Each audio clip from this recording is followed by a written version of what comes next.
What's up, everyone? Welcome to week 3 of Code in Place. Now, we have a really exciting section for you this week because you've had a really exciting week in Code in Place. In the first 2 weeks, you learned about some pretty fundamental things in programming. You learned in week 1 about control flow, using tools like if statements and while loops and for loops to control which instructions get executed in your program, as well as how many times they get executed. In week 2, you learned about variables and ways of storing information to retrieve it later on.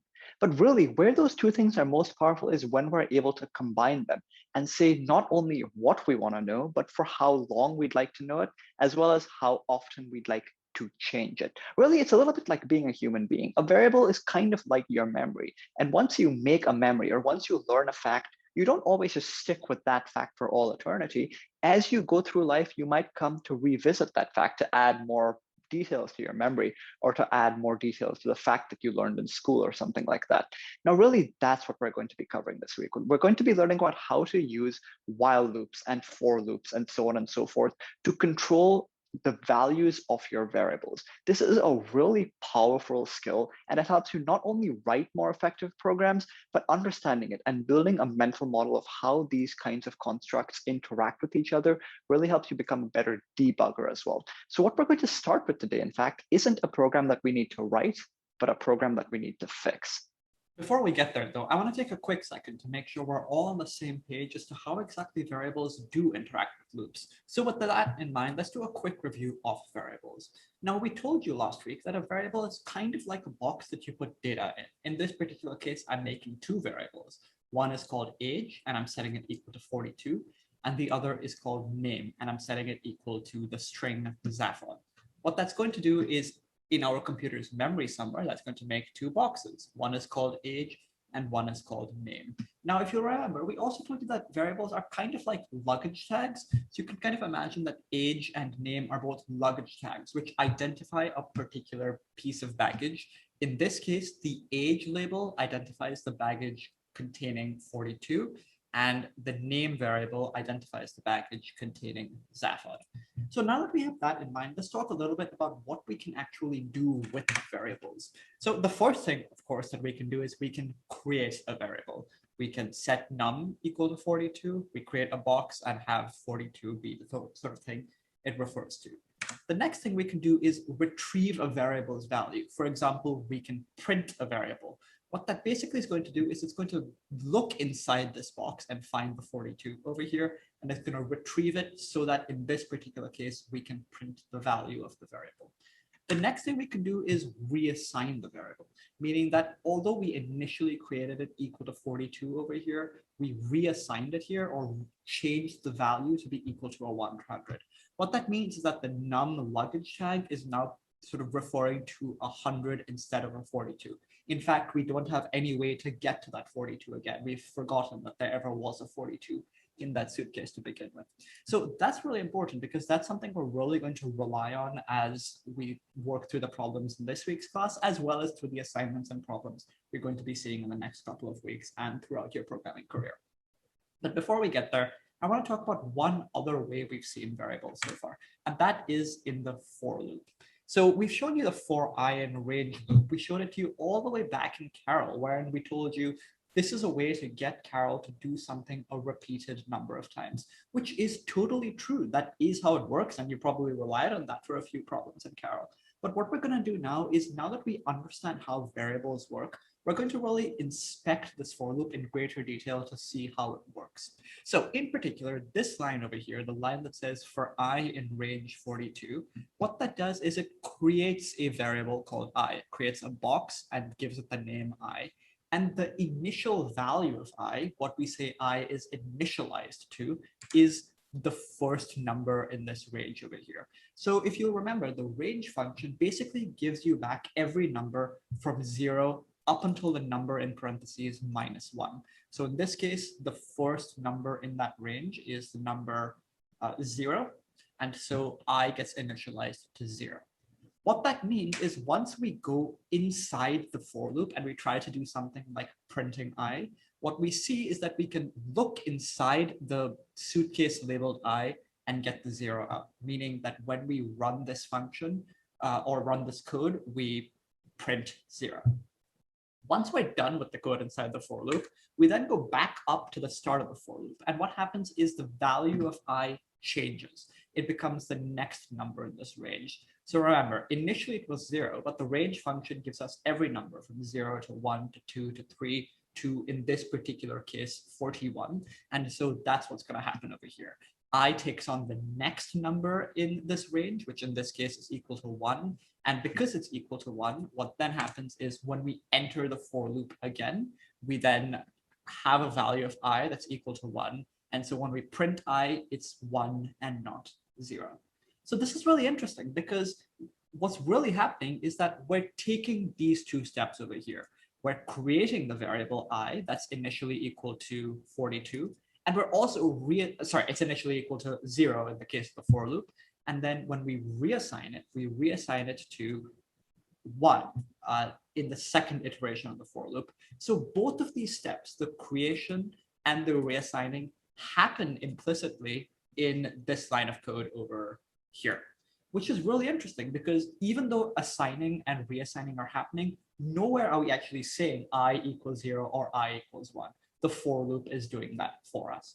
We're also retrieving the value of I whenever we try to print it, which is again really important because it means we're able to look inside the box and see what the current value of I actually is. Now, this is going to keep happening in the for loop, and it's going to keep happening until I becomes the last number in the range. In this case, it's going to be equal to 41. And so we print out 41 by looking inside the box and seeing there's a 41 over there. And once we've done that, the for loop ends. At this point, we still have a box called I, and inside that box is the number 41. So if we tried printing I after the for loop, it would be equal to 41, and it would have no idea that initially it was 0 and then 1 and then 2 and then 3.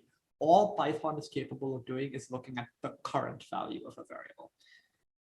Okay, so you're probably asking why I'm going into so much detail on this. It's a little painful to have to track through each variable's value as it progresses through your program, especially if you have a ton of variables. But really, it's helpful for two main reasons. Firstly, as a general concept, variables are helpful because they allow you to keep track of information in a program. They kind of give you a memory. Once you have a value you're interested in, for example, I in this for loop, what's really important is that now we can remember the value of I and use it a little later on, like we do over here.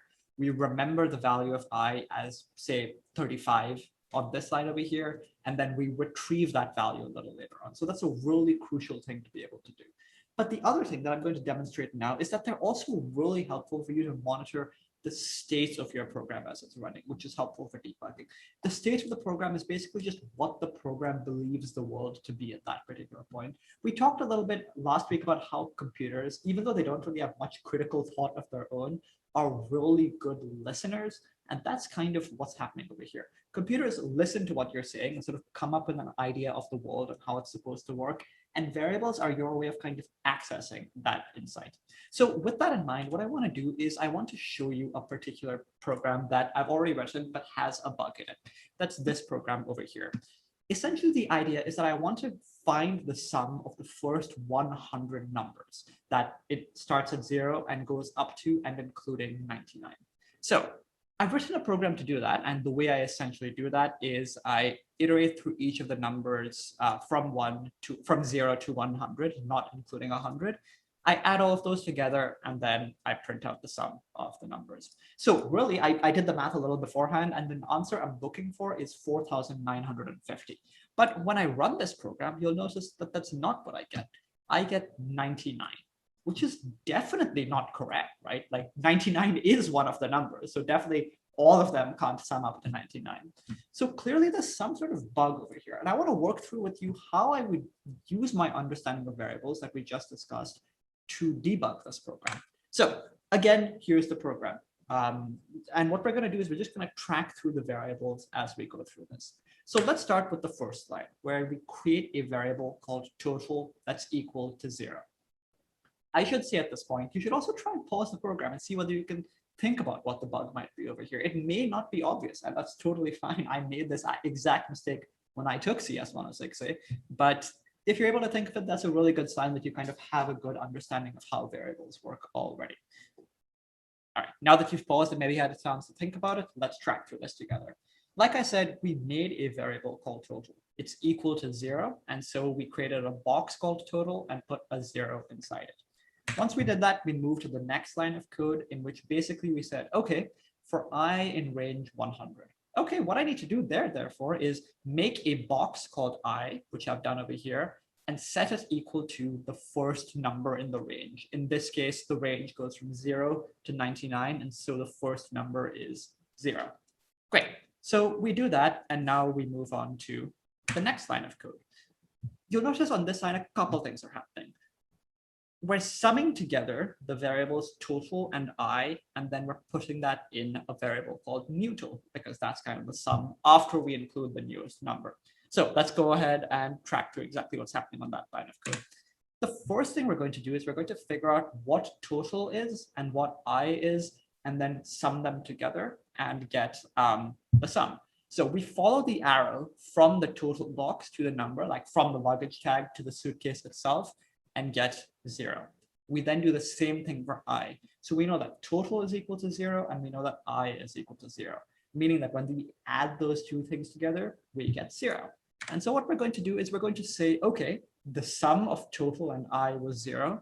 So I'm going to put that in a box called new total, which makes sense. Like the new total, once we include the number 0, is 0. So let's move ahead and look at the next iteration of the for loop.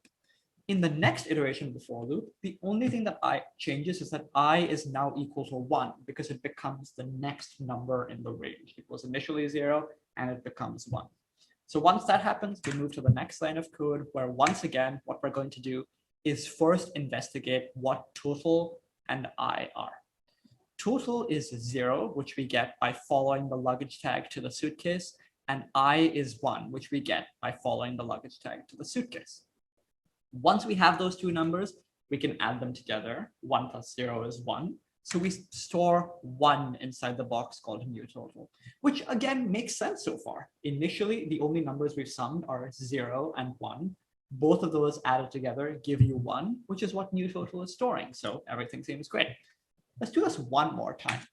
So again, the only thing that changes when we go back up to the for loop is that the for loop is now has a variable 2 rather than 1. We're storing the value 2 because that's the next value in the range in I.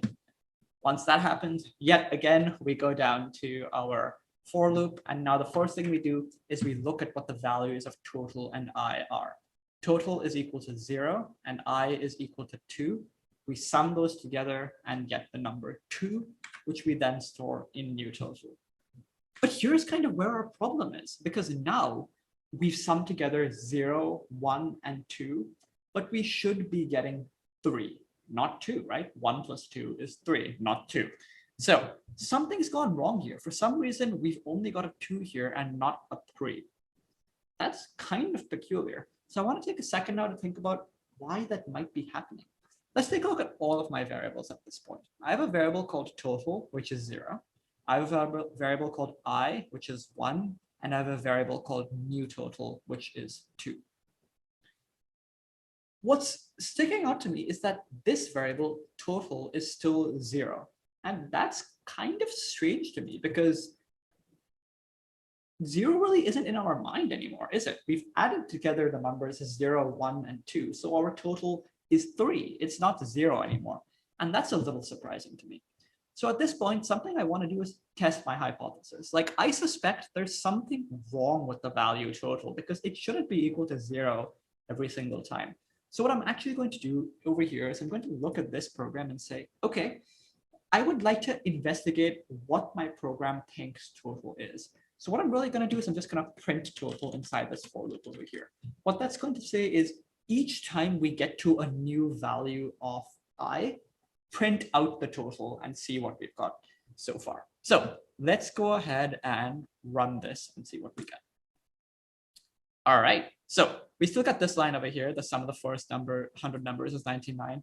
But then above that, we just have a whole bunch of zeros, which is strange because what that means is the total variable is never actually changing, which is pretty bizarre. But let's take a look once again, kind of what we did over here. Tracking through these steps over here, and I'm just going to scroll back to the top so I can quickly go through everything. Just keep looking at the total box over here. You'll notice that the total box is never changing. It's always equal to 0, which is strange because now we have a variable that isn't changing value, meaning it's not a very helpful variable. In particular, if you think about how we're using that variable, we're using it to add to I, meaning we're adding 0 to I, which is going to give us back whatever I is. If I is 42, then I plus total will be equal to I plus 0, which is 42. So that's kind of a problem over here. Really, the issue, I think, is that we have two variables representing the total. We have total over here, and we have new total over here. And there's really no need to have two variables. Once I add a number to the current total, I don't really care what the old total was anymore. Once I'm at 1, for example, and I add 2 to it to get 3, I don't care about that initial 1 anymore. I just know I have 3 right now. So maybe one way we could fix this is do something like this. Just totally get rid of the new total variable. We could do something like total equals total plus I, and then over here, change the new total that's printed out to the total variable. Let's go ahead and run this program. And awesome. So we got the correct answer this time. We got 4,950. So what I want you to reflect on here is not particularly the code itself. The code is perhaps not that tricky to follow. What's way more important is how we used our understanding of variables and how they interact with loops to actually resolve this issue.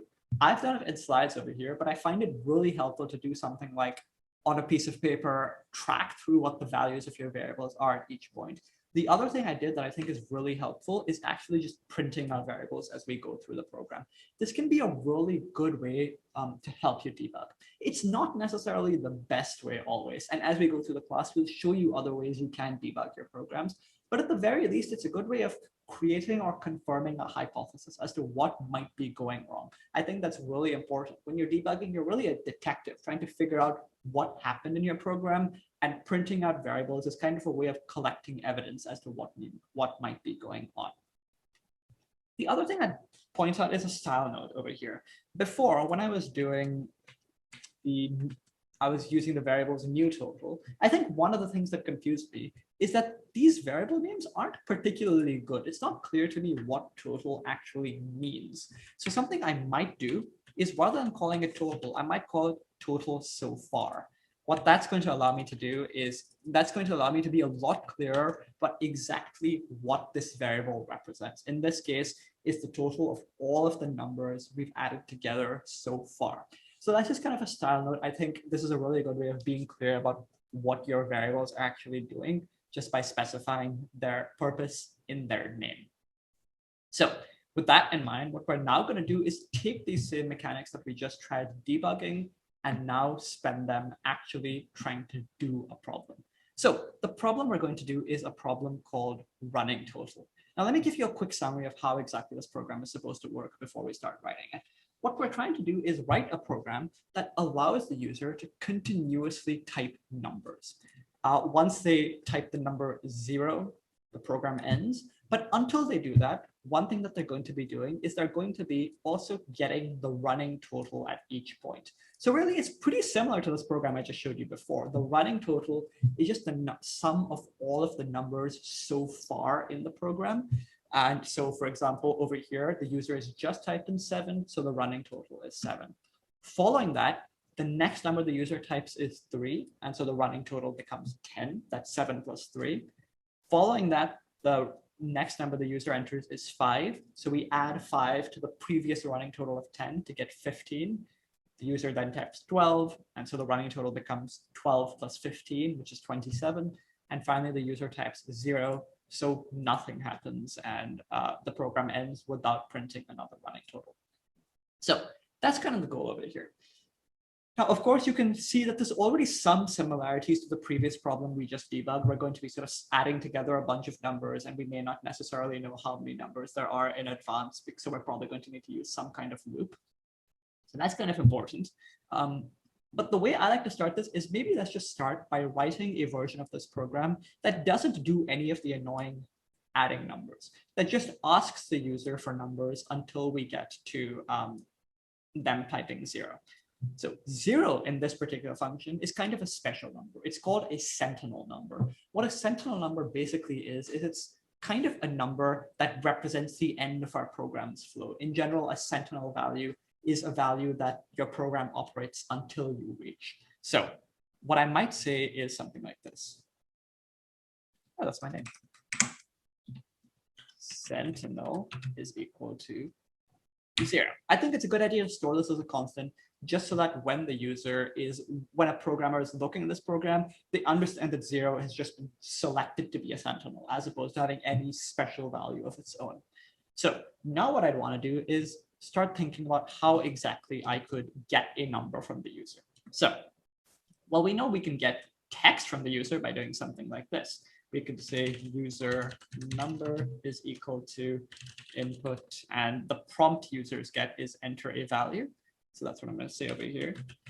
Enter a value.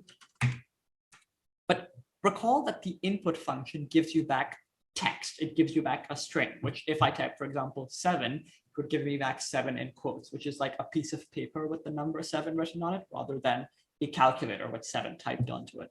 So what I really want to do is specify to myself that this is actually a string. It's not text. It's not a number. And in order to convert it to a number, we need to cast it to an int.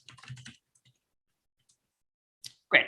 Let's, in the interests of being iterative about this, let's actually run our program. We can say something like Python3 running.py and enter. I'm going to type a number 42. That's my favorite number. Great. The program doesn't break, which is all we can ask for at this point, because all we're doing is asking the user for a number and then entering it as a string and then converting it to a number, excuse me. So what we then want to do is we want to keep doing this until the user types in 0. So the first thing that suggests to me is that we're going to need to repeat code. And specifically what we're going to need to repeat is getting the number and converting it to an integer. Once I know I need to repeat code, I know I need a loop. And the question becomes what kind of loop I need. Remember, the decision for a loop is whether or not we need a while loop or a for loop. And the difference between those two loops is that with a for loop, we know how many times we want to do something, and with a while loop, we don't. In this particular case, we don't know how many times the user is actually going to type a number. They might type 1 number, they might type 100 numbers, they might type 1,000 numbers. So because we don't know before the program begins how many times the user is going to type something, we therefore probably want to use a while loop. So we add our while loop over here and we get a colon. We're going to come back to the condition, but now we know that this code over here should be repeated over here. Okay, whoops, indentation looks off. Let's see what's up there. Okay, great.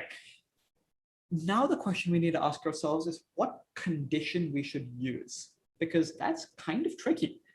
Really, I think the best thing to use is what comes out of the question, when should this program end?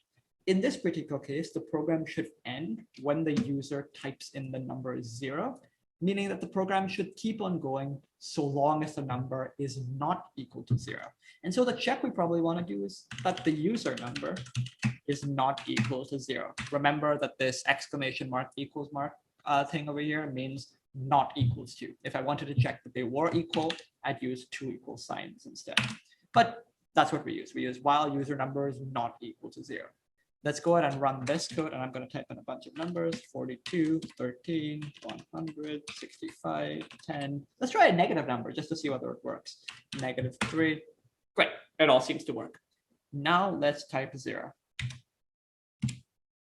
Great, so I typed 0 and pressed enter, and the program ended immediately, which is really great because that means that we've got the general flow of our program done, the control flow of our program, that is how we're going to use while loops and if statements and for loops to control the instructions that are executed and when the program ends. That's all in place. And now what we really need to do is think about, okay, how should I calculate the running total so far?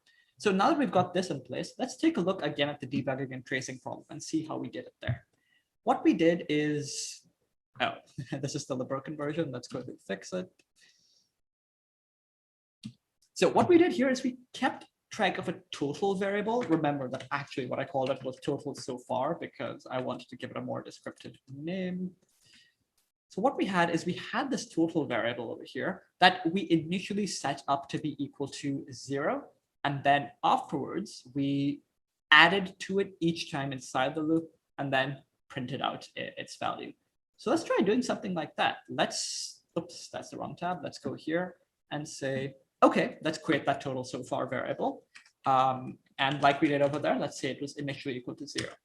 Total so far is equal to 0. And now notice that what we do is after asking the user to enter a variable, we then have them print out the running total. So we can do that inside the loop because that's something we're going to want to repeat over and over again. So we could say something like print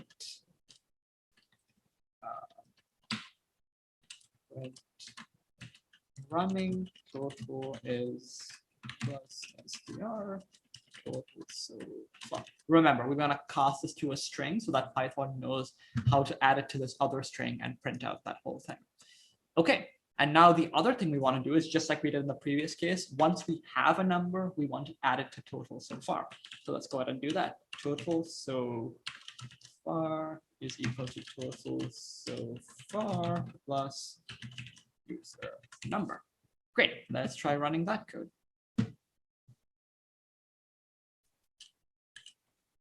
Python 3 running.py. Let's enter a number, 42. All right, so something's off over there. It says the running total is 0 when it should be 42. That's the first number I typed. But let's just see what happens if I type another number, 10. Okay, so that one seemed to work. It said that the running total is now 10. So it added this. Let's try another number, -5. Great, so it seems to be working except for this first case over here, that the running total is now 5 because we've added together this 10 that I typed and this -5 that I've typed. So we're close, but we're not quite there. Let's just type 0 to end the program. What might be going wrong? Well, let's take a look at it. What we're saying here is we're printing up the running total is 0 when it should be 42. And if we take a look at how our program is being executed, what we're saying is, okay, we're starting off total so far as equal to 0, and then we're going to print it off inside this while loop over there. So the first time it happens, total so far is going to be equal to 0. And we're going to go here and then therefore print out a 0, which isn't right because that's not the total of all the numbers the user has typed so far. The user has already typed one number up here, and that number is stored in user number. So actually, the difference between this problem and the other one is that we'd want to say total so far is equal to the number that the user typed already. So that's this number here called user number. And now when we run our program, let's actually go ahead and type the same numbers that were typed over here to make sure that we sort of have some sample output to check. So we're going to type 7 first, and great, it says the running total is 7. The next thing we'd want to do, oops, I pressed enter too soon.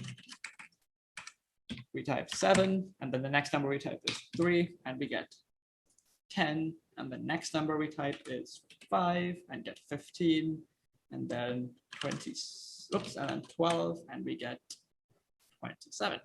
Fantastic. Now we're going to type 0 and press enter, and the program ends, meaning we got exactly the output we wanted over here. If we wanted to be a little more precise, we could sort of have a blank print statement over here. What that's going to do is that's going to give us the blank lines between each pair. So now if I run my program with some random numbers, 42, 100, minus 142, 0, you'll notice that there's a blank line between each of our inputs. So this is a relatively tricky problem for a couple of reasons. Number one, we really do need to be clear about what our variables are doing, specifically this user number variable and this total so far variable. The user number variable is used in the condition for our while loop. It specifies when we would like our program to end. The program description said that it should stop when the user enters a 0, and that's how we arrived at this condition over here. The other variable we need to keep track of is total so far. Just like in the debugging and tracing problem earlier on, that's our way of maintaining the sum of all of the numbers we've seen so far.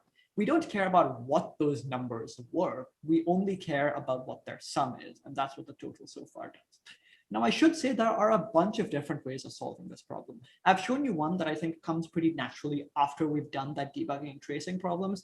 There are other ones that are maybe a little shorter and might be easier for you to reason about. If you'd like to take a look at some of those approaches, check out the assignment solution, which the section solution, which you'll be able to see by the time this video comes out.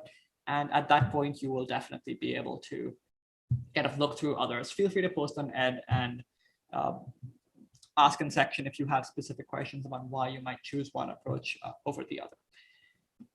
All right, so that's one of the problems we want to tell you about today. There's another problem that we want to show you, and that's called FizzBuzz.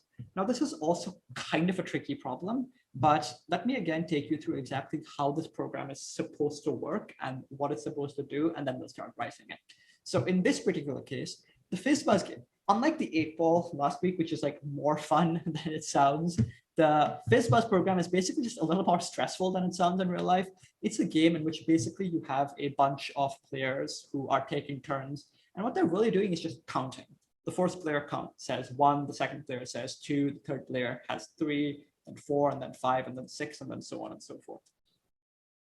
But the twist is that if the number you're supposed to say is a multiple of 3, you're supposed to say fizz instead of the number.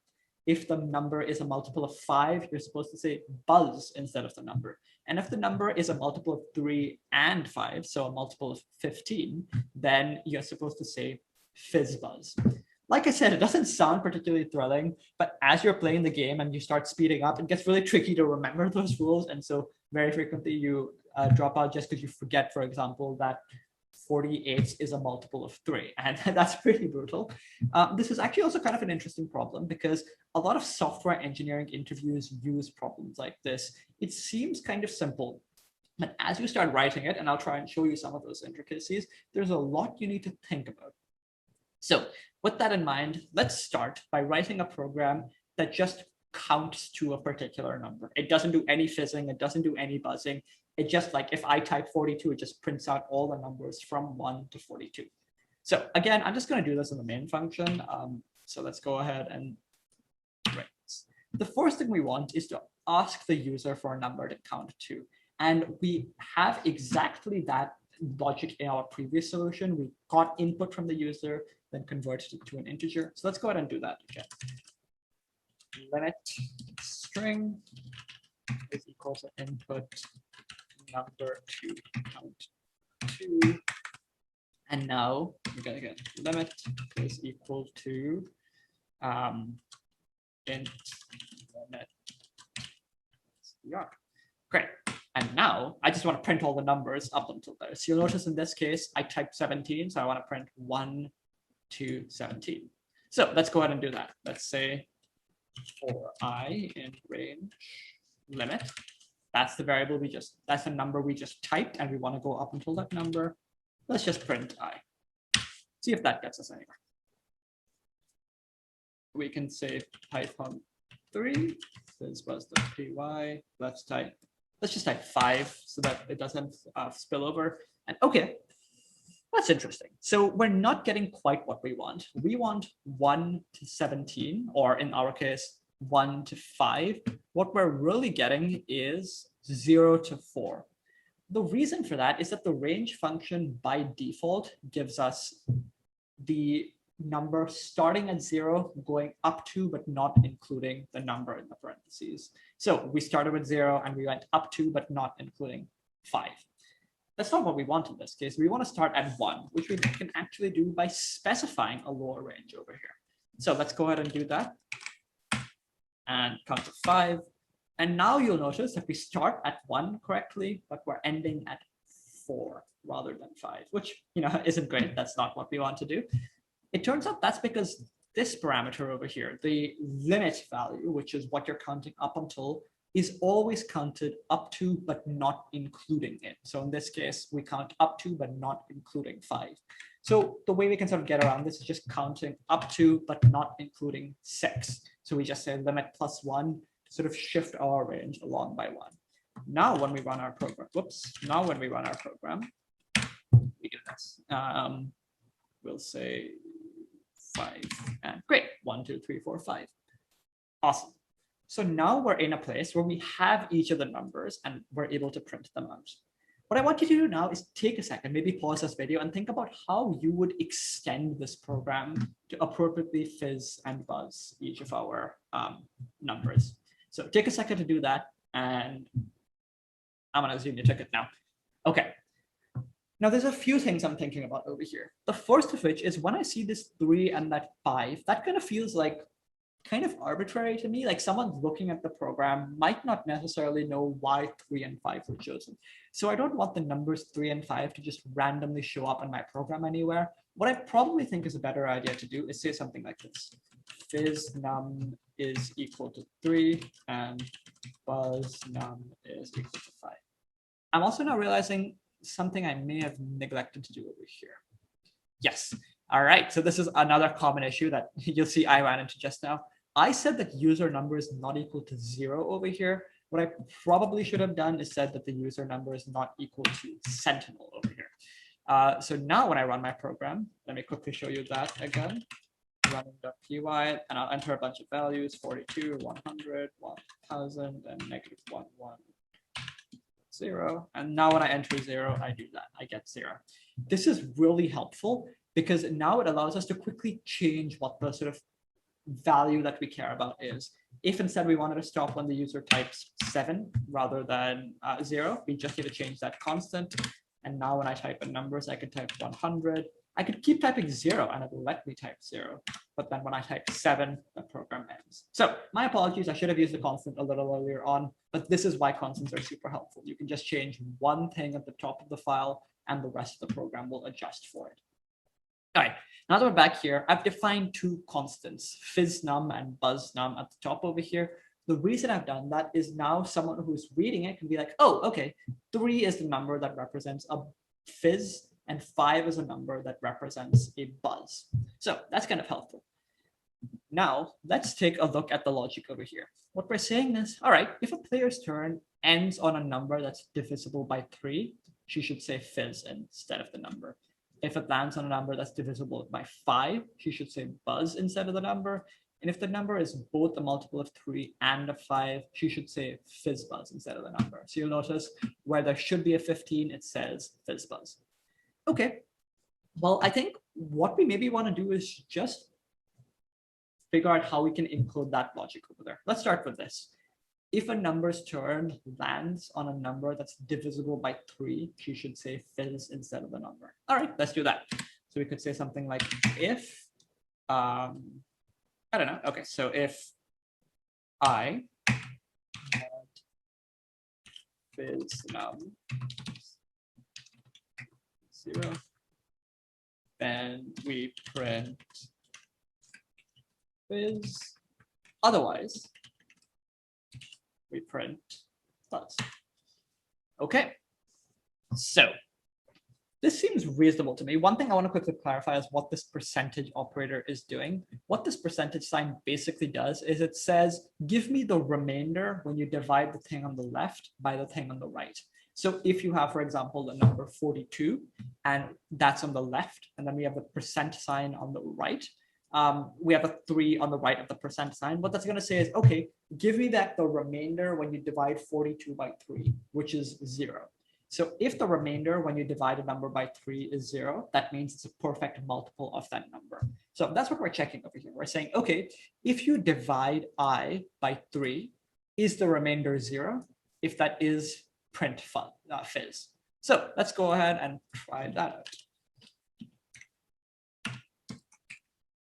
So now what I'm going to do is I'm going to say, okay, let's count to 10 instead of 5, just so we have a few more multiples of 3.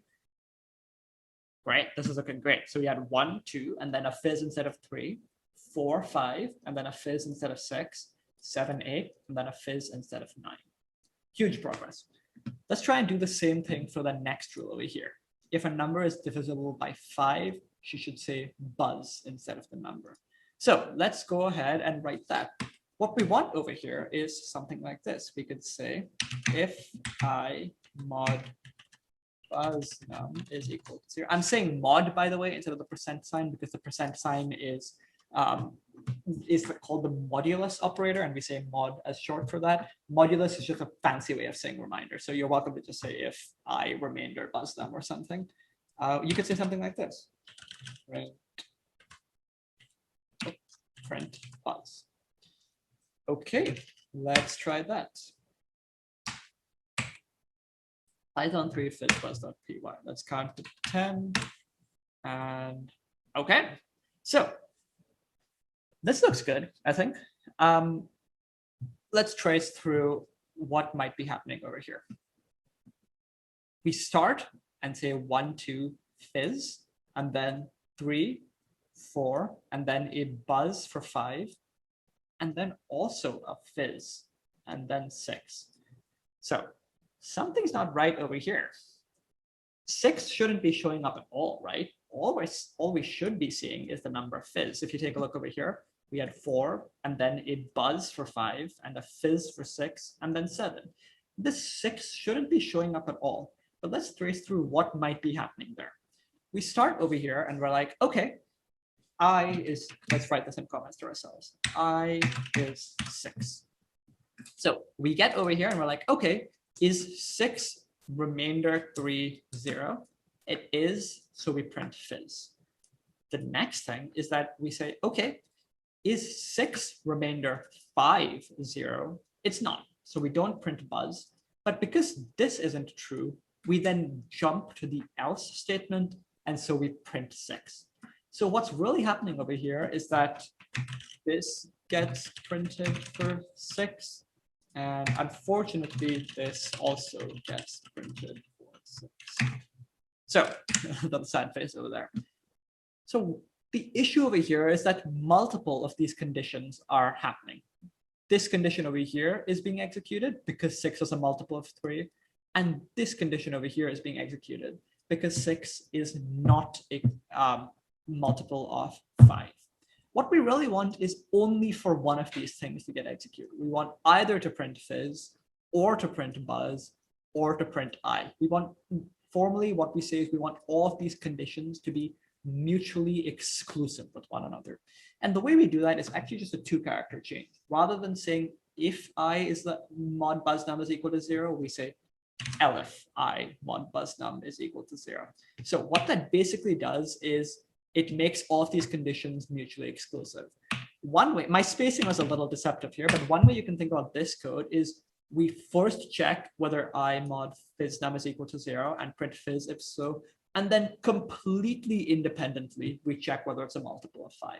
But we don't want that. We want all of these things to be related, and that's what elif does. What it basically allows is for us to cascade through these conditions, and whenever the first one becomes true, it works out. Oops. Whenever the first one becomes true, it works out, and we skip the rest. So if we print fizz, we don't even look at the rest of these conditions. If we print buzz, we don't look at this condition. And if we print I, well, there aren't any other conditions to look at. Okay, so let's try ahead and run this code. Let's see what happens. Again, let's count 10. And great. So now we've got a fizz and then for 3, and then a buzz for 5, only a fizz for 6. We're not actually printing 6.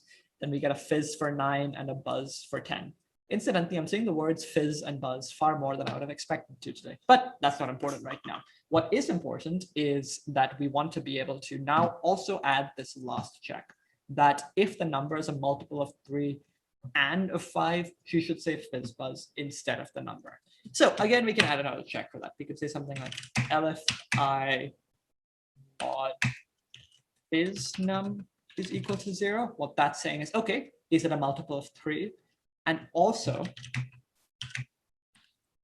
oops, mod buzz num is equal to 0. We can print fizz buzz over here. Great. So we've added our third condition. If the number is both a multiple of 3 and 5, she should say fizz buzz instead of the number. Awesome. So let's go ahead and run this program. And because I want to actually test this new condition I've added, I'm actually going to go up until 17 just so we can see the fizz buzz for the number 15. So let's go ahead and do that. and make our code a little bigger. And all right, something doesn't seem right over here. What is it? Well, it's that this 15 should be a fizz buzz, but it's only a fizz. That's strange because I'm checking, hey, is this a multiple of 3 and a multiple of 5, which 15 is. It literally is 3 times 5. So at this point, take a second and pause the video, think about what might be going wrong over here. And then once you maybe have a hypothesis or are stumped, come back and we'll get started. So the issue over here could sort of again be realized by just tracking through the code. Let's say I is equal to 15 over here. What happens is we go at this if statement over here and we say, okay, is I a multiple of 3? It is a multiple of 3, so we print fizz and therefore don't do any of this over here. That's kind of our issue. Because I is a multiple of 3, we don't execute this condition over here, which is actually what we want to happen. Now, the fix for this, fortunately, turns out to be relatively simple, but I want to talk about kind of the gap over here. And the gap is that, once again, computers don't understand what you're thinking. What we really want to say here is, if I is a multiple of fizznum, but isn't a multiple of buzznum. So if I is a multiple of 3, but not of 5. And in this case, if I is a multiple of 5, but not of 3. So for example, 3, 6, 9, and 12 are multiples of 3, but not multiples of 5. So we should only print fizz. 5 and 10 are multiples of 5, but not multiples of 3. So we should print only buzz. But 15 is a multiple of both 3 and of 5. So we should print fizz buzz. So there are a couple of ways we can solve this. I'm going to show you maybe the less easy way first, the way that is a little trickier to read, and then I'll show you what I think is the most elegant way of doing this. So what we could say is, okay, if I is a multiple of fizznum, but I is not a multiple of buzznum. No, is not equal to 0. So what this is saying is, if you divide I by buzznum, do you get a number that's not equal to 0? Is there something left over? Like when you divide 12 by 5, you get a remainder of 2. There's like 2 that can't be easily divided into 5. Equally, what we could say here is, and I mod fizznum not equal to 0. And now that we've done that, let's write our code. And let's do 17 again. Great, we're seeing a fizz buzz where 15 should be, and all of the other numbers look the same as well. In fact, this output looks identical to this output over here. Okay, so now we're in a really good place. What I do think is that I think we can simplify this code a little bit. Like, there's a lot of ands going on over here, and I'm not a huge fan of this, but it turns out one cheeky way you can resolve this issue is actually just by changing the orders of your conditions. So the first thing you might check is if it's a multiple of 3 and 5. And then we could move this to an elif and get rid of that. So let me take you through what's going to happen over here. First of all, let me convince you that this actually does work. We'll count to 17 again. There's a fizz buzz where 15 should be, and the rest are fizzes and buzzes as appropriate. So why is this simpler? It's because we know that if the number is a multiple of 15 or fizznum and buzznum, we print fizz buzz, which means if we get down to one of these conditions, we know it's not a multiple of 3 and 5. It might be a multiple of 3, but if it is, it's definitely not a multiple of 5. If it's a multiple of 5, it's definitely not a multiple of 3, because if it had been, we would have printed fizz buzz instead. So this is a really nice way of simplifying our conditions, and it's something you should think about if you find yourself using a lot of ands and ors and so on and so forth. The order of your conditions might help you get rid of some of them. Okay, so now we have a program that can do our fizzing and buzzing appropriately. The last thing we're going to want to do is print out how many times we fizzed, buzzed, and fizz buzzed. So again, this is sort of keeping a count of something. It's not a sum like it was the last time, but it is a count. So something we know is that later on, and I'm just going to show you how we can do num fizzed in this video, and I'd encourage you to think about how we might extend this to do find num buzzed and num fizz buzzed. So you can imagine that's something we'd want to do something like this. Phys. Did not spell that well. Plus str num phys. And now what we're going to do is say, okay, we have this variable called numphys, meaning we need to create a variable called numphys in order to use it. This variable obviously needs to be created before this line of code over here. And so we have a couple options. We can either define it here, we can define it inside the for loop here, or we could define it before the for loop here. Take a second to think about which one you might want to do. Now that you've taken that second, I think the right answer is to define it before the for loop. And the reason for that is we want to count how many times something got fizzed. That fizzing happens inside the for loop. And so to keep track of this number, just like we were keeping track of the sum in the previous two problems, we want to define our total count variable outside of the loop. So let's say something like num is over here. And now what we want to do is each time we fizz a number, that is, we print out fizz, we want to add 1 to our count because we've gotten 1 more fizz. And we can do that just by saying num fizz is equal to num fizz plus 1. And let's try running our code now. Let's go to 17 again. And great, we got 4 fizz numbers, which is also what we got over here. Awesome. So we've solved all 3 problems. And you notice each time what it really came down to was how we used our variables, specifically how we used loop variables like I or user number in the last problem, as well as how we structured our code in the FizzBuzz case inside, how exactly we used conditions to direct our code based on the value of a particular variable. Now, as you move on, I'd encourage you to think about 2 things. The first of which is how you could extend this program to also print the number of numbers buzzed and FizzBuzzed. I've just done fizz for now because I want you to try this yourself. The other thing I want you to think about is the extension of this problem over here. Previously, we were keeping track of just what the sum of numbers was so far. Think about what you need to do to have the program also print what the minimum and maximum number printed at each point in the program is so far. So in this case, because I've just typed 42, the minimum and maximum are 42. But when I move over to this kind of point over here, the maximum is 45, which I typed a few ago, and the minimum is -6, which I typed on this particular term. So think about those things. Again, it'll be really great practice as to how you can use variables to kind of solve more complex problems and keep track of this information. But all that said, you're doing great. You've gone so far already in Code in Place, and we're all incredibly proud of you. Until next week, have a good weekend.